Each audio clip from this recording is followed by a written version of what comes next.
Défaite du Barça, réaction de Yamal et message de Ronaldinho. Aujourd'hui, le monde du football a été secoué. Le FC Barcelone, ce géant du football mondial, ce club historique, vient de subir une défaite qui fait énormément parler. Une défaite 0-2 à domicile face à Atlético de Madrid. Un score froid, un score dur, un score qui fait mal.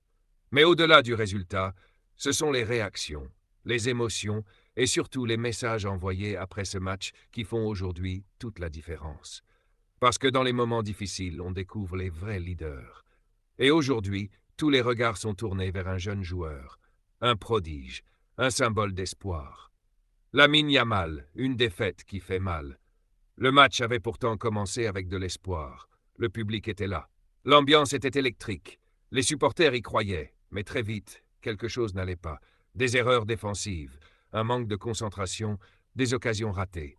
Le Barça n'était pas lui-même. Et en face, l'Atlético a été impitoyable. Organisé, discipliné, efficace. 2 occasions, 2 buts. Et le silence dans le stade. Les problèmes du Barça, ce match a exposé des failles que beaucoup ignoraient ou refusaient de voir. Une défense fragile, un manque de réalisme devant le but, une équipe parfois désorganisée et surtout une incapacité à réagir sous pression.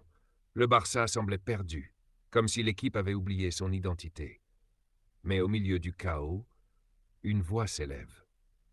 Alors que les critiques commencent à pleuvoir, alors que les fans sont en colère, alors que les médias parlent déjà de crise, un message apparaît. Un message simple, mais puissant. Posté sur Instagram par Lamine Yamal. Ce n'est pas fini. 3 mots, mais 3 mots qui changent tout. Un message qui fait la différence. Ce message, ce n'est pas juste une phrase, c'est une mentalité, c'est une déclaration, c'est un refus d'abandonner. À seulement 17 ans, Yamal montre déjà une maturité incroyable. Là où certains doutent, lui, croit encore. Là où certains critiquent, lui, motive. Il ne parle pas de défaite, il parle de retour, il parle de combat. Un leader genre de réaction, ce n'est pas donné à tout le monde. Parce que dans le football, le talent ne suffit pas. Il faut du mental, il faut du caractère. Et aujourd'hui, Lamine Yamal montre qu'il a les deux. Il ne fuit pas la pression, il l'accepte, il l'utilise. L'hommage qui fait vibrer les fans. Mais ce n'est pas tout, parce que cette soirée, ce n'est pas seulement une défaite, c'est aussi un moment chargé d'émotions. Un hommage à une légende, Ronaldinho, un nom qui fait rêver.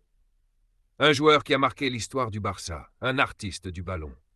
Un lien entre les générations. Avant le match, les joueurs du Barça, dont Yamal, ont porté des maillots iconiques de Ronaldinho. Un geste fort, un symbole, comme pour rappeler ce que ce club représente vraiment. La magie, la créativité, le plaisir de jouer. Ronaldinho et Yamal, une connexion spéciale. Et ce qui rend cette histoire encore plus incroyable, c'est que Ronaldinho lui-même a récemment parlé de Lamine Yamal, et pas n'importe comment. Il l'a décrit comme l'un des meilleurs au monde. Oui, tu as bien entendu, l'un des meilleurs. Une pression, mais aussi une opportunité. Recevoir un tel compliment d'une légende comme Ronaldinho, ce n'est pas rien. C'est une pression énorme, mais c'est aussi une motivation, une preuve que le monde croit en lui. Une équipe en colère. Après le match, les images montrent une équipe frustrée, une équipe en colère. Les joueurs savent qu'ils peuvent faire mieux. Beaucoup mieux. La question que tout le monde se pose. Alors maintenant, une question reste dans toutes les têtes. Le Barça peut-il revenir? Peut-il renverser la situation? Peut-il transformer cette défaite en victoire? L'espoir est encore là. Et la réponse se trouve peut-être dans ces 3 mots. Ce n'est pas fini. Parce que dans le football, tout peut arriver. Un match retour peut tout changer. Message aux fans. Si tu es supporter du Barça, ce moment est difficile, mais c'est maintenant qu'il faut soutenir l'équipe. Pas seulement quand elle gagne, mais surtout quand elle perd. Interaction avec ton public. Et toi, dis-moi en commentaire, le Barça peut-il revenir? Yamal est-il déjà un leader? Ce match est-il un accident ou un vrai problème? Appel à l'action. Si tu aimes le football, si tu veux suivre toute l'actualité du Barça, like cette vidéo, abonne-toi maintenant, partage avec tes amis fans de foot parce que la partie 2 arrive et elle sera encore plus explosive.